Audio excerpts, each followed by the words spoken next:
to remember to do things on my own. So good afternoon. My name is Annalise Adams, and I work for the Virginia Service Commission. Each state in the United States has what's called a state service commission, and it's an organization that is designed to kind of help meet the needs of being a liaison between community organizations and the federal agency on community service. So I'll get into a little bit more about what that is, but what's important probably to know from the outset is that the Virginia Service Commission is really dedicated to national service and civic engagement and volunteerism. And so we are here to kind of help meet any needs you might have around volunteerism, AmeriCorps, and we'll get into a little bit more about the work of our office. Today, our focus really is talking about AmeriCorps, specifically about AmeriCorps State. So today's agenda, we're going to cover what AmeriCorps is. Folks usually come into this conversation with a wide variety of experience. Some folks have had AmeriCorps programs all the way down to never having heard of AmeriCorps before. So we'll try and get all up to speed. We'll also talk about why you might want to do an AmeriCorps program. So some of the specific benefits to having a program at your organization. We'll talk a little bit about what the program will look like, and then the next steps in applying, if that is something that you choose to do. So starting off, what is AmeriCorps? AmeriCorps is a national service program. And we talk about national service, we're really focusing on community volunteerism that not only provides an opportunity to serve, but really connects folks within their local community with creating change or creating an impact that meets a local need. We see over 270,000 people participating in AmeriCorps programs through national service opportunities across the United States. This number is an amazing amount because it's not only a huge number of people, but it's also a cumulatively huge number of hours that's being dedicated to community service. AmeriCorps likes to talk about bringing out the best of America. So we talk a lot about the power of people. And this is really focusing on the impact and change that can happen when like-minded community folks come together and that we can work together to really leverage a huge impact. A little bit about kind of where AmeriCorps comes from and what happens. So AmeriCorps is a federal agency. It's the only federal agency focused on civic engagement and volunteerism. They are focused on how can we leverage the funding that we have from Congress to make a difference in local communities. They have two keystone programs, AmeriCorps and AmeriCorps Senior. This is in addition to some other, they fund research, they support National Days of Service, a couple of other initiatives to try and help make civic engagement a part of the spirit of America. But these two AmeriCorps programs are great ways to help engage folks directly in national service opportunities. So from AmeriCorps, the federal agency, there's the two AmeriCorps programs, AmeriCorps and AmeriCorps Senior. And then AmeriCorps, the agency, manages a handful of programs. So folks might be familiar with AmeriCorps Vista, or somebody said earlier, Tina said that they have RSVP. Those are directly managed by CNC or by AmeriCorps, the agency. There are also a couple of AmeriCorps programs. Oops, sorry, trying to admit folks and present. There are also a couple of AmeriCorps programs that we'll talk about in a little bit more depth. When we look at AmeriCorps, the program under AmeriCorps, the agency, it's a recent rebranding, so we're still kind of figuring out how to explain it all. There are three streams of service within the AmeriCorps program. There's AmeriCorps NCCC, which is great if you are an organization that has a really specific need that you would like to engage national service volunteers in. Often this can be, anything from building a house with Habitat for Humanity all the way through to contact tracing. Some communities have been utilizing NCCC volunteers in that way as well. And so they're short-term, time-limited, team-based volunteer opportunities. And if you are interested in having an NCCC team serve at your organization, I'd be happy to connect you with the right person to talk to about that. There's also AmeriCorps Vista, which a lot of folks have heard of or seen or met a Vista at some point in their nonprofit journey.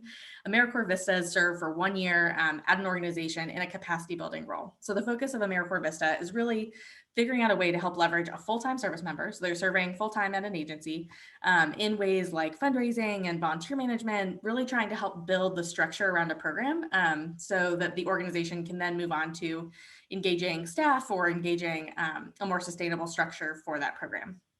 These are both really great programs, and we see a lot of amazing impacts where organizations are able to create solid community change in their organization as a result. Today, we're going to really focus on AmeriCorps State National. We talk about that this is a strategic grant-making program because the ownership and responsibility is really more shared than in any of the AmeriCorps managed programs like Vista or NCCC. AmeriCorps State is really looking to provide funding to organizations to host AmeriCorps programs at their organization directly in response to their community needs. So we're looking at programs that are managing direct service opportunities, that are engaging community members in creative ways, and that are meeting evidence needs within their community. We've had a couple of folks join in as I've been talking, so if there's any questions or concerns, feel free to hop in. We've just been kind of covering a little bit of the background about AmeriCorps. So AmeriCorps programs, specifically AmeriCorps State National, have 6 different focus areas that we prioritize in our grant making opportunities. These range from helping communities recover from disasters, which we've lately, been expanding that definition, it seems, every day. Traditionally, these have been things like hurricane or tornado disaster relief in a physical sense, but then we've also been thinking creatively about how to recover from the COVID pandemic. Promoting healthy futures, which covers everything from childhood hunger and obesity and health and wellness, all the way through to drug abuse and trying to prevent substance use in communities that have disparate rates of impact. We also have programs that look to expand economic opportunity. This can be anything from workforce development all the way through to financial literacy classes. We have programs that specifically focus on supporting veterans and military families, whether that's helping connect veterans with opportunities or supporting military families through education services. This can be kind of a wide-reaching umbrella. And then supporting students in education. Most of our portfolio are education programs, and they serve in a wide variety of ways, from services provided in the school to after school and out of school time enrichment activities. We really see a lot of creative and innovative solutions to meeting students' academic needs. K through 12 plus higher education. And then environmental stewardship is kind of our last bucket category. We're really looking at how can we utilize national service members in protecting and enhancing public lands, both for recreation and for environmental health and safety. In addition to these 6 focus areas, which is kind of the areas of service we like to see programs in, there are also 6 different funding priorities that are listed here on the left. They change annually and they're set by AmeriCorps, the federal agency. But I'm happy to kind of expand on any of them that folks might have questions about. I will kind of highlight that we have a program model called a rural intermediary, which is where we have organizations that have a little bit more administrative capacity that step up to be the larger organization for a community. So if there are 4 or 5 organizations that would love to have AmeriCorps at their host site, but can't necessarily take on the administrative burden of hosting their own program, rural intermediaries are a model that can help kind of come in as a solution. And I'm happy to talk more about that if that is interesting to folks. Another one I wanted to point out is there is something called the CNCS Evidence Exchange, or the AmeriCorps Evidence Exchange, where there's a directory of evidence-based programs that have been proven effective over the course of many years of national service. And so if organizations are interested in implementing an existing evidence-based intervention, that also falls into our funding priorities. Programs do not have to meet the funding priorities to be eligible for a grant. They just need to fall into one of the focus areas. Any questions so far? I know I talk really fast. I'm trying to slow down, but happy to go over things that I may be slipping by.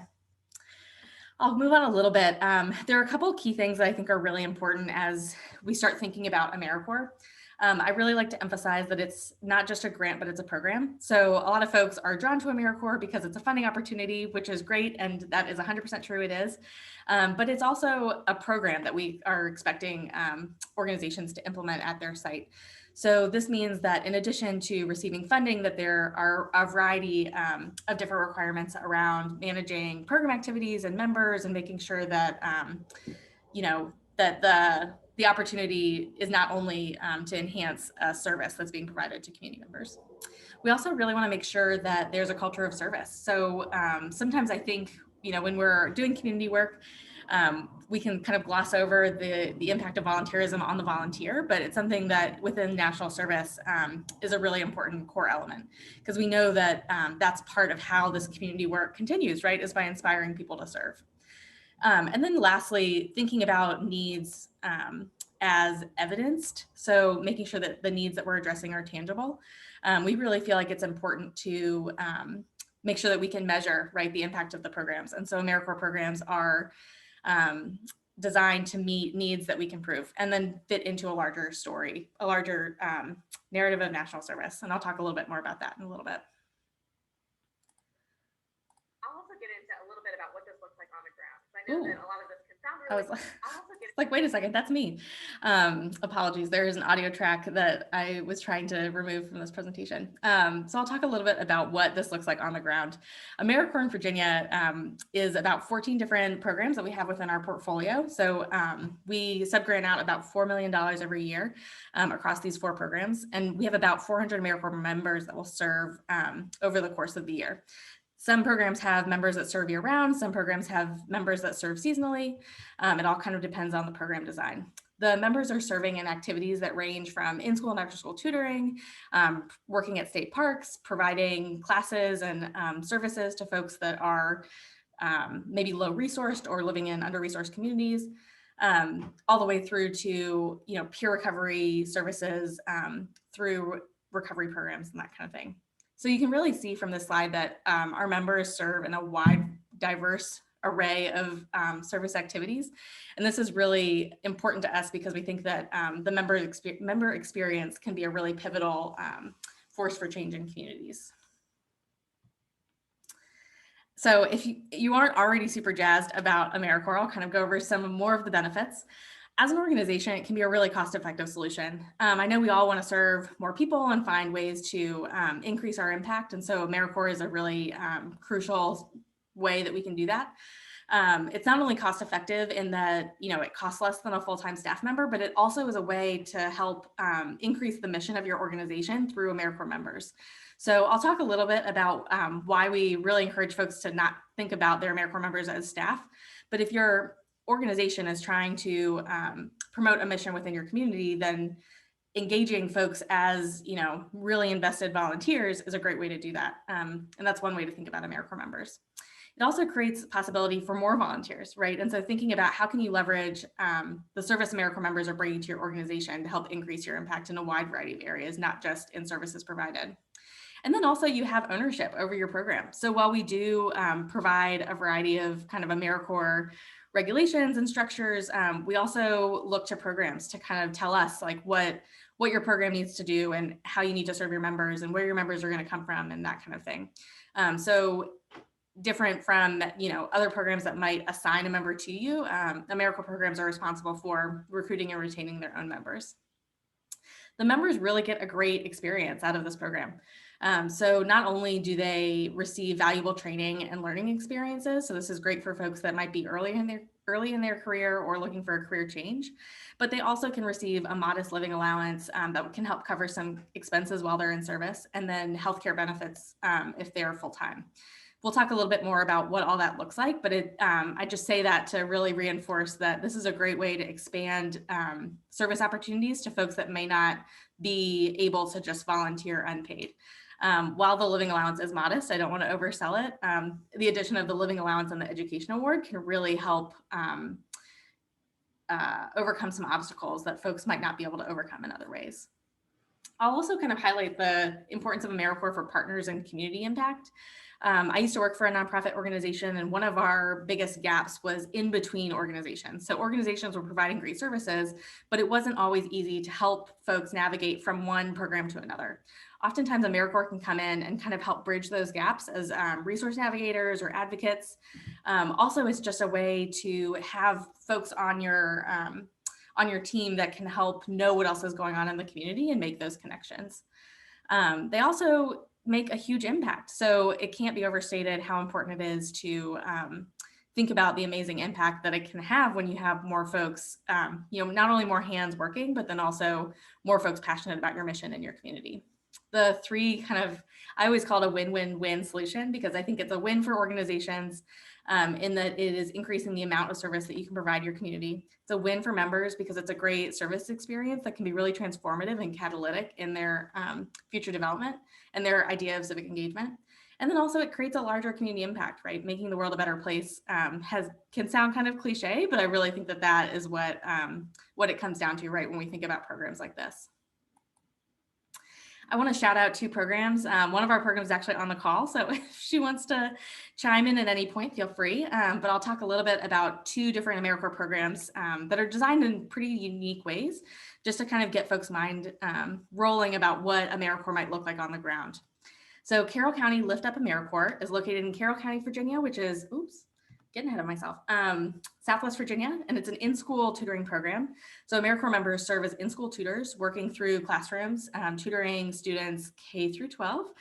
Carroll County has 38 half-time members, so the members complete their service term over the course of the school year, and work throughout 12 schools across two counties. Not sure if they're two school districts, but they have amazing relationships built with the public school staff, and they're able to really provide needed services to help kind of bridge the gaps in some of the kids' academic development. And so it's a great resource and support system to kids that might not be eligible for additional services otherwise. It's a great way to kind of help fill that gap. AmeriCorps members have been able to serve year over year. So it's a sustainable service that the teachers can count on. And it's also a way to help, integrate folks within the community that might care about education, but not necessarily know how to make an impact. This is ways to help engage community members in like tangible community action. So that is a kind of a traditional program model, right? Where Carroll County applies for an AmeriCorps grant, and then they're able to use the AmeriCorps members in their own program, which is situated in two different counties. The Richmond model, so City of Richmond AmeriCorps is a little bit of a different model in that it's what I was talking about earlier with the intermediary model. They have 17 members total that are split across 3 nonprofit organizations. So the City of Richmond is the applicant, and that they have taken on the administrative requirements and role within the grant.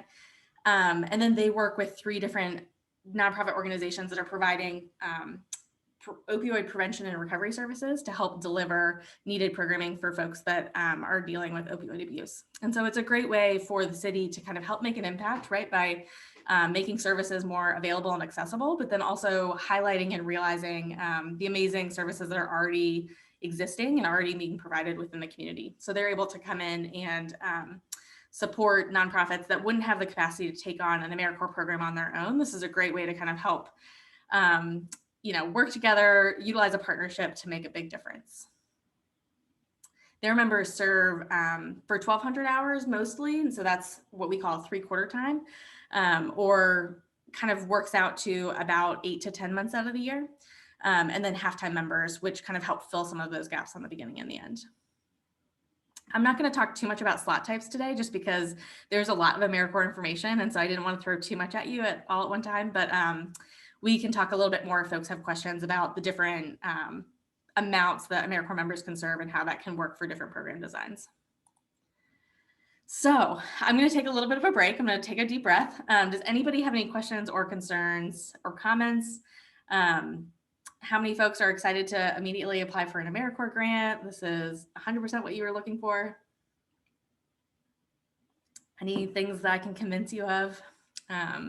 Feel free to throw those in the chat or unmute yourself. If not, I'm going to keep rolling. I know it's a lot of info, but we are coming in the home stretch. So if this has been really exciting to you and you can't wait to get started, I'm going to give you 3 kind of things to think about in your next steps. So first off is just organization eligibility. We have a self-assessment on our website, a readiness self-assessment that will really help you understand if your organization is ready to take on an AmeriCorps program. Eligible applicants, it's a pretty wide net. So basically not a for-profit business. And we have the categories are listed here. But we really also recommend taking that self-assessment because you can be an eligible organization and may or may not be a good fit for an AmeriCorps grant administrator. So that readiness self-assessment will give you a better sense of kind of what that administrative capacity is needed to kind of help manage the administrative side of the grant program.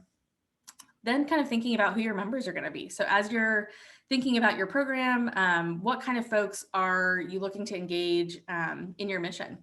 And then, the question that I think most folks kind of start with is sort of what will your program look like? So thinking through what needs do you see in your community? What needs are evidenced in your community? So we were talking a little bit about, on a different call I was at, we were talking about poverty rates and different things like different statistics. So seeing what evidence can you find in your community that that your services are needed. And then also kind of how your program is making an impact. So whether or not you're trying to use AmeriCorps in an existing program or a new program, sort of what sort of outcomes are you looking for in the long run? As we're thinking about kind of how AmeriCorps answers those questions, there are 2 grant opportunities that you can pursue in AmeriCorps. The first is kind of the traditional operational grant. This is for directly supporting AmeriCorps programs. So when we think about paying for member costs and paying for the AmeriCorps program, that is covered by an operational grant. It's pretty straightforward. I'll talk a little bit about what that budget looks like. We also have a planning grant opportunity. So if this has sounded exciting to you, but you are a little wary, maybe not ready to dive into having members serve at your organization, a planning grant is a great opportunity to sort of get your feet wet, work with our staff to plan your AmeriCorps program from the ground up. I will kind of say planning grant applicants should already have the administrative capacity to host an AmeriCorps program. So the planning grant doesn't necessarily help with things like board development, but it is a great tool if you know that you want to do a tutoring program, but don't necessarily have a logic model designed, or you don't have an evaluation plan. Our staff can help you develop those kinds of tools. I'll also be sending these slides out because I know I'm kind of skipping over some things. So you'll be able to read these at your leisure. I will kind of highlight again, AmeriCorps members are not cheap labor. So we talk about how AmeriCorps members are not employees. Their living allowance is to support their expenses while they're in service. It's not a wage. So we're really looking for programs that really want to help instill that sense of civic engagement and spirit of service. This is going to be my most nitty-gritty slide, and I will encourage anybody that is at all confused to join us on the 3rd. We have another webinar that's focused on how to complete your AmeriCorps application.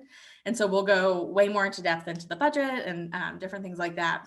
I will kind of say AmeriCorps funding, the total program budget is heavily connected to the amount of AmeriCorps members that you want at your organization. We generally try and guide programs to have about 10 FTE, so made up of different slot types that can look like a bunch of different, that can look like a different amount of members depending on your program design.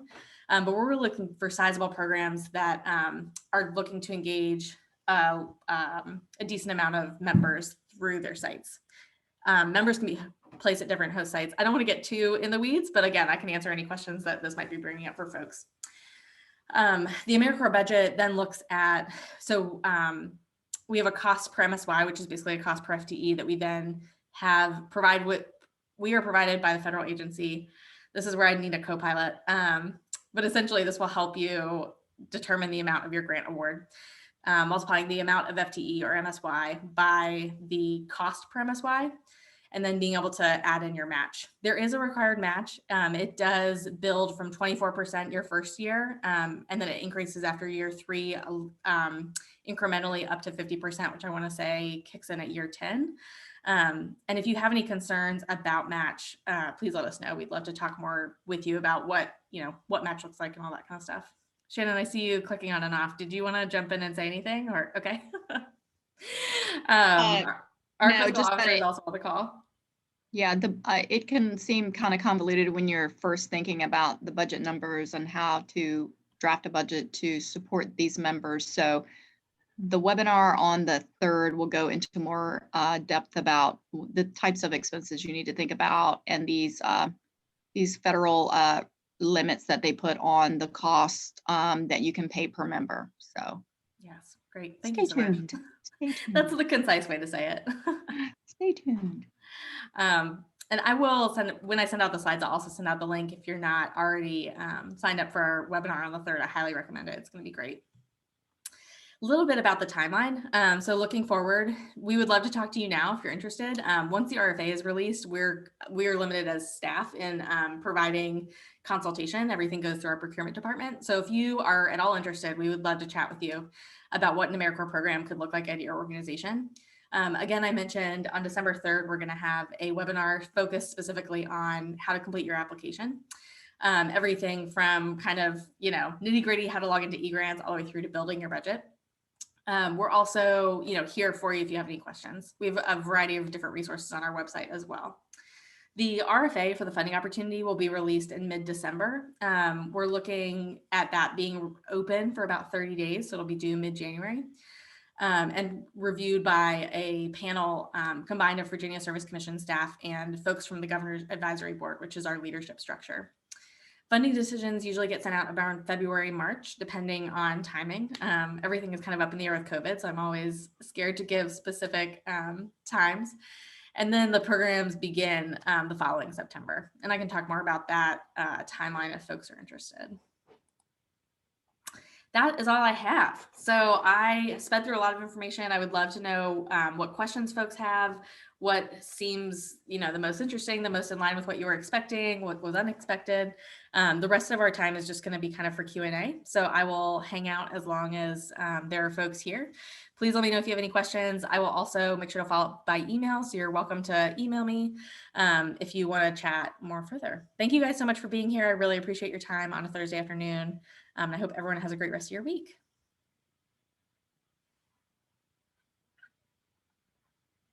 So I'll kind of hang out. I wish I had like a fun soundtrack to play. Yeah, thank you, Tina. Feel free to email me if you want to chat more about what this could look like at a volunteer center.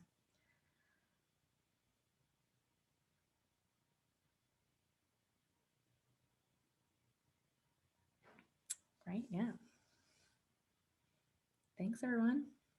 I will also send out the recording, assuming that everything, oh, I can stop recording now.